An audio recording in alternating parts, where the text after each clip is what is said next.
చిత్తూరు జిల్లా పలమనేరు నియోజకవర్గం బీకోట మండల కేంద్రంలోని దాసరపల్లి వద్ద జరుగుతున్న హంద్రీ నివాస్ సుజల శ్రవంతి 2వ దశ కుప్పం ఉప కాలువ పనులను పలమనేరు శాసనసభ్యులు అమర్నాథ్ రెడ్డితో కలిసి నీటిపారుదల శాఖ మంత్రి నిమ్మల రామానాయుడు పరిశీలించి సంతృప్తిని వ్యక్తం చేశారు. అనంతరం ఆయన మీడియాతో మాట్లాడుతూ జూన్ నెలాఖరుకు పనులు పూర్తి చేయాలనే లక్ష్యంతో ఉన్నట్లు వివరించారు. గత ప్రభుత్వంలో జగన్మోహన్ రెడ్డి హంద్రీ నివా అంశంలో చేసిన స్టంట్లపై ఆయన వ్యంగ్యాస్త్రాలు సంధించారు. ఈ కార్యక్రమంలో జిల్లా తెలుగుదేశం పార్టీ నాయకులు, కార్యకర్తలు, ఇరిగేషన్ మరియు ఇతర శాఖల అధికారులు తదితరులు పాల్గొన్నారు.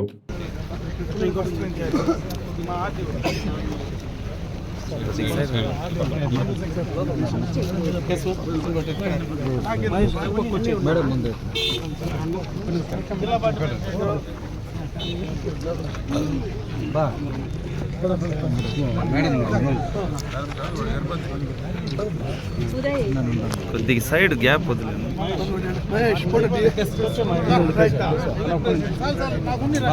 సోదరా సైడ్ కొంచెం సైడ్ రండి. బ్యాక్ వచ్చి తీసుకుని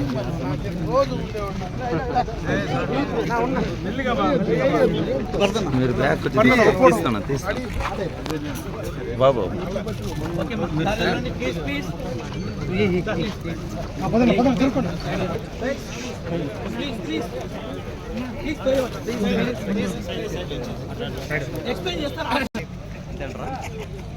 ఇదే ఒరిజినల్.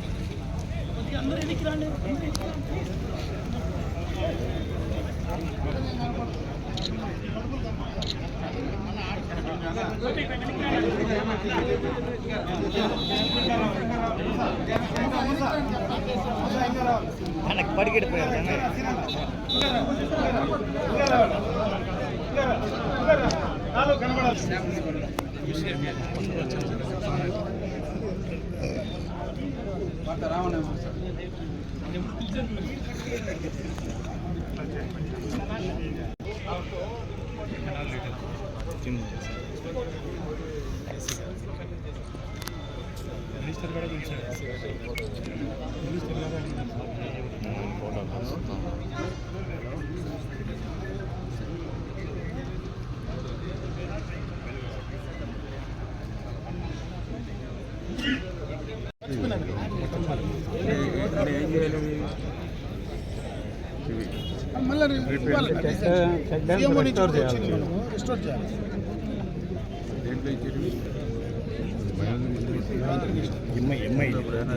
ఎంఐ కూర్చుంది, చెక్ చేసి ఎంఐ కూర్చుంది. సత్యాసి మెయిన్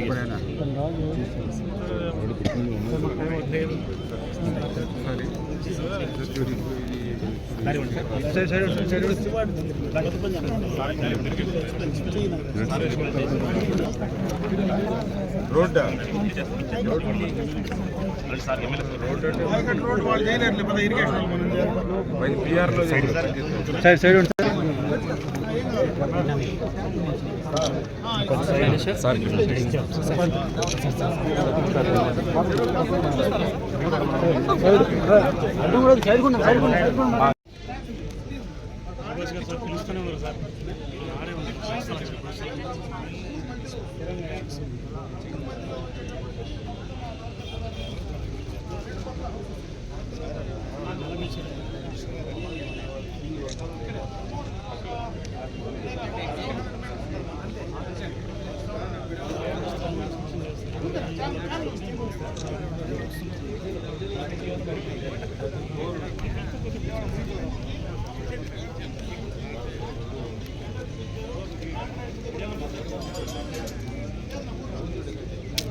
నెలాఖరు వరకు కూడా నీరు ఉంది హంద్రీనివా మెయిన్ కెనాల్.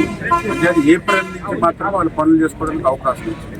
ఆ పనులు చేసుకుందామన్నా కూడా గతంలో పనులు చేసినప్పుడు క్రిటికల్ వర్క్స్ అన్ని వదిలేసిపోయారు. ఆ క్రిటికల్ వర్క్స్ అన్నింటినీ కూడా మళ్ళీ వీళ్ళు వర్క్ చేయవలసినటువంటి పరిస్థితి వస్తుంది. చేత మాక్సిమం ఈ జూలై ఎండింగ్ కల్లా క్లియర్ చేస్తున్నారు చెప్పడం జరిగింది. అదేవిధంగా ఏదైతే పొంగనూరు బ్రాంచ్ కెనాల్ ఏదైతే 0 నుంచి 75 వరకు ప్యాకేజ్ కానీ 75 నుంచి ఏదైతే 207 వరకు ఉన్నటువంటి ప్యాకేజ్ అవి కూడా సంతృప్తిగానే పనులు జరుగుతూ ఉన్నాయి. అదేవిధంగా ఏదైతే ఈ యొక్క కుప్పం బ్రాంచ్ కెనాల్ కూడా మరి ఏదైతే ఈ యొక్క 0 నుంచి మరి లాస్ట్ పాయింట్ 163 కిలోమీటర్స్ 131 కిలోమీటర్స్ వరకు ఒక ప్యాకేజీ, టోటల్ గా ఒకటి అంటే 2 ప్యాకేజీలు కింద చేస్తాం, ఒకటి ఏజెన్సీ. అవి కూడా రేపు జూన్ 15 కల్లా ఈ వర్క్స్ కూడా కంప్లీట్ చేస్తామని చెప్పేసి కూడా అధికారులు ఏజెన్సీ కూడా భరోసా ఇవ్వడం జరిగింది. అంటే నిజంగా ఇది ఒక చరిత్ర. ఎందుకంటే 5 సంవత్సరాలు ₹1 కూడా ఖర్చు పెట్టినటువంటి ప్రభుత్వాన్ని గతంలో మనం చూస్తాం. 5 సంవత్సరాల పాలనలో ఈరోజు అదే 5 సంవత్సరాల్లో చేయనటువంటి పనిని మనం 3 నెలల్లోనే ఈరోజు హంద్రీనివా పనిచేస్తున్నామంటే చంద్రబాబు నాయుడు గారికి హంద్రీనివా మీద రాయలసీమ మీద చిత్తశుద్ధికి ఒక నిదర్శనం. ఎందుకంటే ఈవేళ 3,880 కోట్ల రూపాయలు ఈవేళ ఏ ప్రాజెక్టుకి కేటాయింపులు హంద్రీనివాకు మన బడ్జెట్ లో కేటాయించాం. ఈవేళ ఆ యొక్క కేటాయించడమే కాదు దానికి లక్ష్యం కూడా నిర్దేశించి ప్రతి వారము ప్రతి 10 రోజులకు ఒకసారి చంద్రబాబు నాయుడు గారు స్వయంగా సెక్రటరియట్ లో ఈ పనుల్ని రివ్యూ చేస్తా ఉన్నారు. మొన్న కూడా ఈ ప్రభుత్వంలో ఏ రకంగా నష్టం చేశారు దయవుంచి ప్రజలందరూ కూడా అర్థం చేసుకోండి. ఎందుకు ఈ మాట చెప్తున్నానంటే గత ముఖ్యమంత్రి చెప్తూ ఉంటాడు నేను రాయలసీమ పెట్టాను. కానీ నిజంగా నేను చూస్తే ఈవేళ రాయలసీమకు ఏ ముఖ్యమంత్రి చేయనటువంటి అన్యాయం జగన్మోహన్ రెడ్డి చేసినటువంటి పరిస్థితి మనకు చాలా క్లియర్ కనిపిస్తుంది. ఒక హెచ్ఎన్ఎస్ఎస్ కాదు, ఒక జిఎన్ఎస్ఎస్ చూసుకున్నా, ఒక హెచ్ఎల్సి చూసుకున్నా, ఒక ఎల్ఎల్సి చూసుకున్నా, ఒక తెలుగు గంగ చూసుకున్నా, ఎక్కడ కూడా ఒక గిద్దుడు పని ఎక్కడ కూడా రాయలసీమ చేసినటువంటి పరిస్థితి లేదు. ఎక్కడైనా అరాకరా పనులు చేశారంటే ఎక్కడ చేశారంటే ఆ రోజు మీ జిల్లాలో ఒక పెద్ద మంత్రి ఉండేవాడు. ఆ పెద్ద మంత్రే మరి అవినీతి పనులకి ఎక్కడైతే అవకాశం ఉంటుందో, మట్టి పనులు ఎక్కడైతే ఉంటాయో అటువంటి పనులు చేసుకున్నాడు. ఆ పనులకి మీకు కూడా తెలుసు 100 కోట్లు డైరెక్ట్ గా ఆయనకి జరిమానా విధించారంటే మరి ఎంత పెద్ద ఎత్తున అవినీతి పడ్డాడో మీ అందరికీ తెలుసు. అంటే అటువంటి జేబులు నింపుకోవడానికి అంటే నేను కూడా చూసా పొంగనూరు బ్రాంచ్ కెనాల్ మీద పనులు పూర్తి చేయడం మీద శ్రద్ధ పెట్టలేదు, కానీ ఆ యొక్క అవినీతి పనుల్లో కోట్లాది రూపాయలు కొట్టేయడానికి మాత్రం ఆ పెద్ద మంత్రి శ్రద్ధ చూపేటటువంటి విషయం. దాని మీద కూడా విజిలెన్స్ దర్యాప్తులు కూడా జరుగుతున్నాయి. తొందరలోనే మరి ఏదైతే అతను ఎంత అవినీతికి పాల్పడి ఏ రకంగా అయితే ప్రజల సొమ్ము లూటీ చేశాడో అదంతా కూడా మళ్ళీ తిరిగి కట్టించేటువంటి ప్రయత్నం కూడా మేము చేస్తామని చెప్పి మీ ద్వారా తెలియజేస్తాం.